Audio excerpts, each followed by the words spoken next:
오늘은 어제에 이어서 두 번째 복에 대해서 팔복 중에 두 번째 복인 이 애통하는 복에 대해서 애통하는 사람이 받는 복에 대해서 함께 오늘을 나누고자 합니다.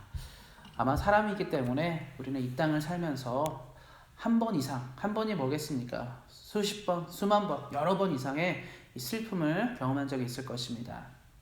저도 최근에 저희 아버지께서 돌아가셔서 하나님 나라에 가셨는데요. 그것은 우리 가족에게 큰 슬픔이 되었습니다. 아마 개인적으로도 슬픔에 있는 일들이 우리에게는 많이 넘쳐날 것이라고 생각합니다. 그런데 만약에 누가 여러분에게 슬픔의 복을 경험하라고 말한다면 우리는 동의하기가 매우 어려울 것 같습니다. 여러분, 슬프다는 것은 마음이 상하고 깨지고 고통스러운 일인데 슬퍼하는 복을 가지라, 슬퍼하시기 바랍니다. 이렇게 말한다면 누가 그것을 기뻐할 수 있겠습니까? 여러분이 예수님을 믿는 이유가 무엇이고 신앙생활하는 이유가 무엇이겠습니까?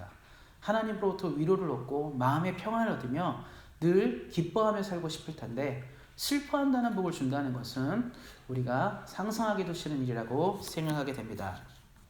그래서 오늘 말씀이 말하는 것은 이 슬퍼하는 복은 우리 인생의 개인적인 슬픔을 말하는 게 아닙니다. 여러분이 어떤 고난을 당하고 고통을 당해서 절망에 빠지고 괴로움을 당하는 슬픔을 이야기하는 것이 아닙니다. 그래서 오늘은 말씀을 통해서 하나님께서 말씀하시는 이 애통하는 복, 애통하는 자의 복이 무엇인지를 조금 더 자세히 살펴보기를 소망합니다.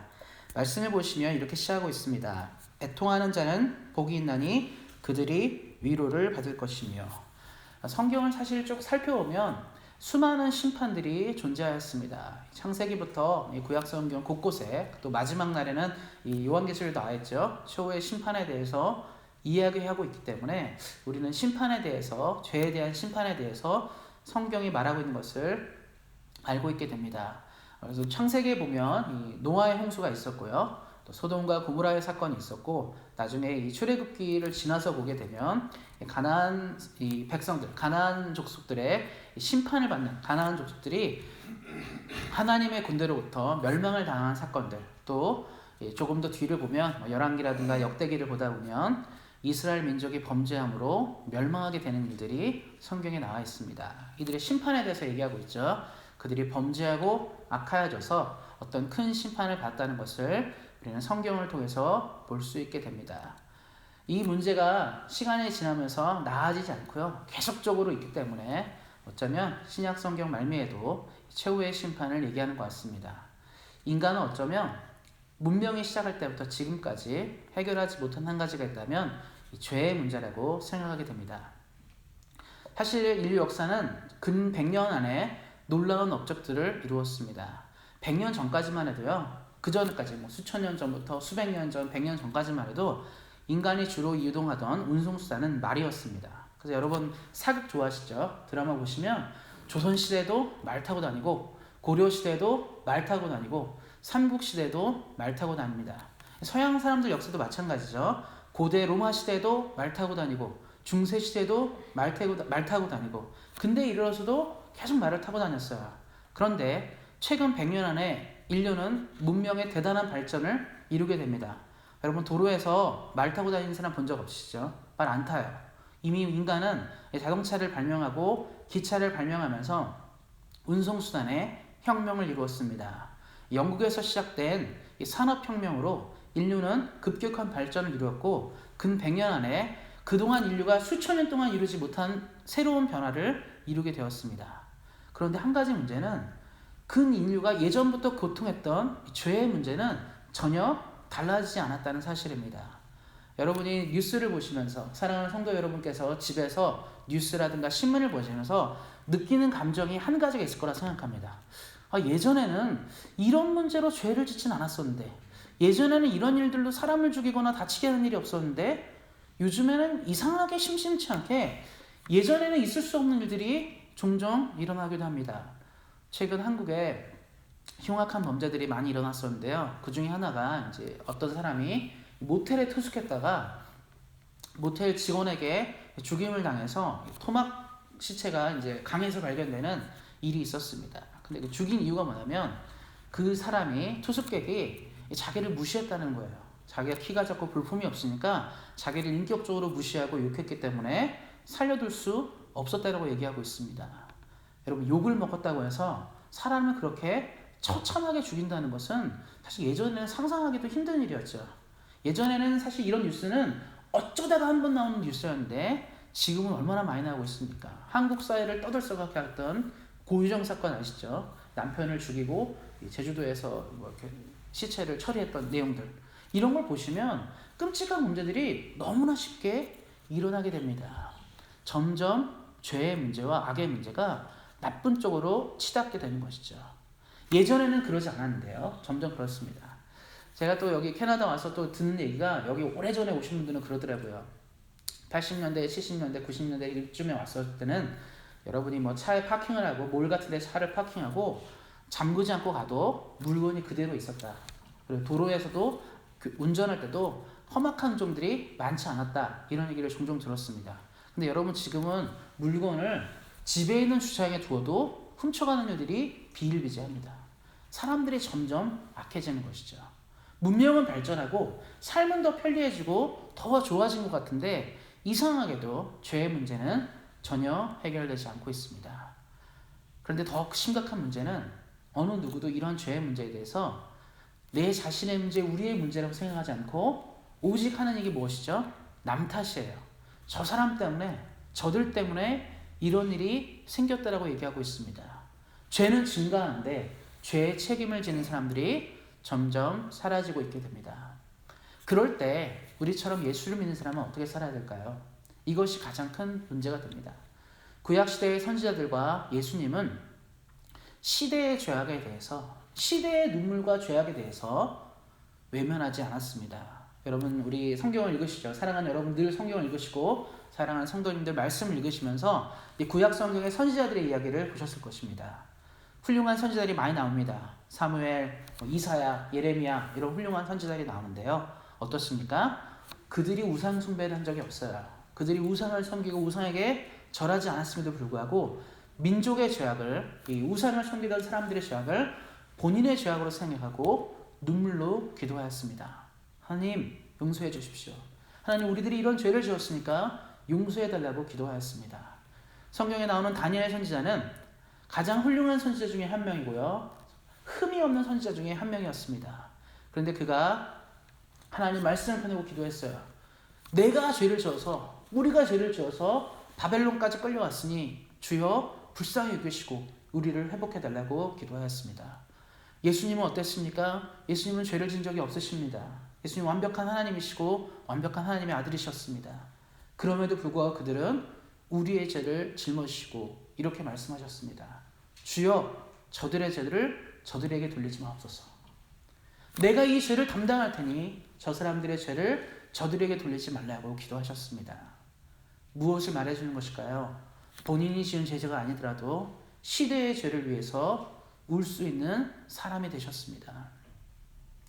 저와 사랑하는 성도 여러분께서, 사랑하는 성도님들께서 이 시대의 죄를 묻고 울었으면 좋겠습니다.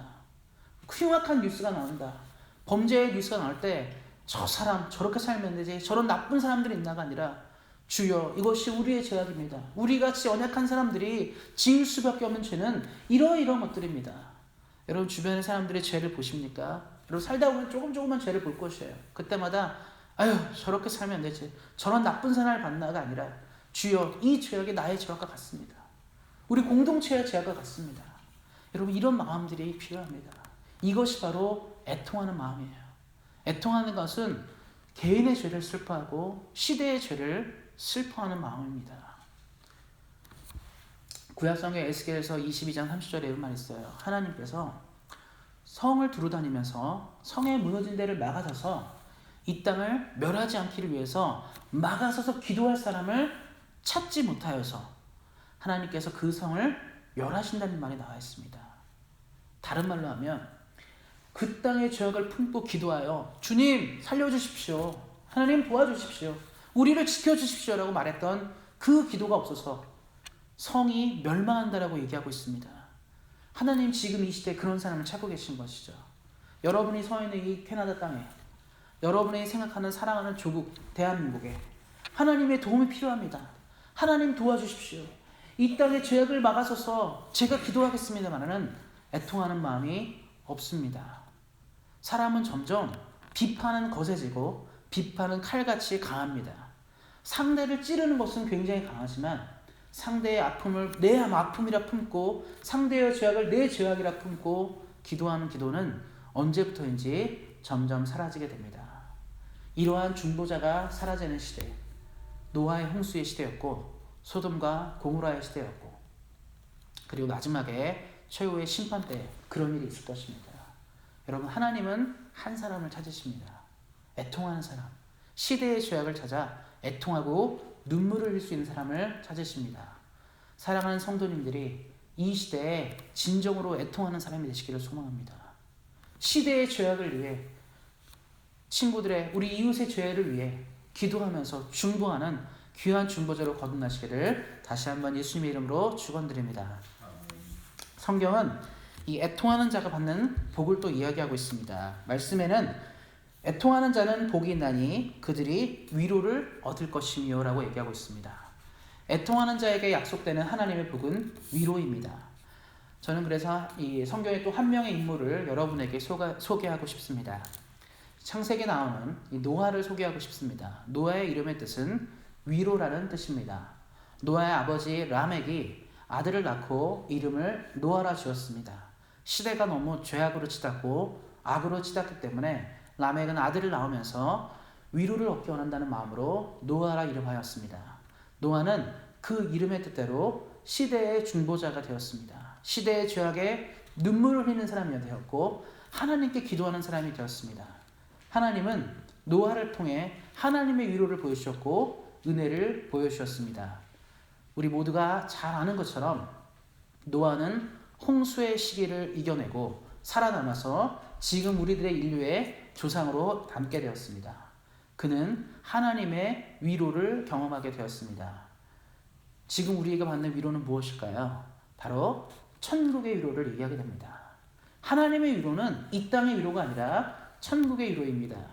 어제 우리도 말씀을 나눈 것처럼 심령이 가난한 자는 천국이 그들의 것이라 말한 것처럼 애통하는 자, 시대를 위해서 울 수 있는 자에게 하나님은 천국의 위로를 약속하십니다. 여러분은 영원한 하나님의 나라에서 안식과 즐거움을 누리게 될 것입니다. 이 땅을 위해 기도하고 애쓰고 눈물을 흘릴 수 있는 사람에게 하나님은 최고의 위로를 선사하게 될 것입니다. 노아의 이름이 위로였던 것처럼 우리의 삶도 위로의 축복을 받게 될 것입니다. 지금 우리는 기도할 것들이 많이 있습니다. 여러분의 개인의 기도 제목이 있을 것이에요. 가정을 위해서, 건강을 위해서, 사업을 위해서, 자녀를 위해서, 또 여러분이 세밀세밀하게 기도하는 기도 제목들이 있을 것입니다. 저는 오늘부터 여러분에게 부탁하고 싶습니다. 사랑하는 성도님들, 여러분의 기도 제목에 한 가지를 더 추가하셨으면 좋겠어요. 여러분이 사는 땅의 죄악을 위해서, 여러분이 사랑하는 교회에 어떤 문제가 있거나 죄악이 있다면 그것들을 위해서, 또 여러분의 가정에 죄가 있다면, 이웃들에게 죄가 있다면 그것을 위해서 또 같이 기도하셨으면 좋겠습니다. 말씀은 여러분에게 분명한 약속 한 가지를 전해줍니다. 애통하는 자는 복이 있나니 그들이 위로를 얻을 것이며. 사랑하는 성도님과 저의 삶 가운데 하나님 앞에 늘 간절하게 시대를 위해 기도하고 세상을 위해 기도함으로 하나님의 이 천국의 위로와 큰 기쁨이 늘 넘쳐나시기를 예수님의 이름으로 축원드립니다.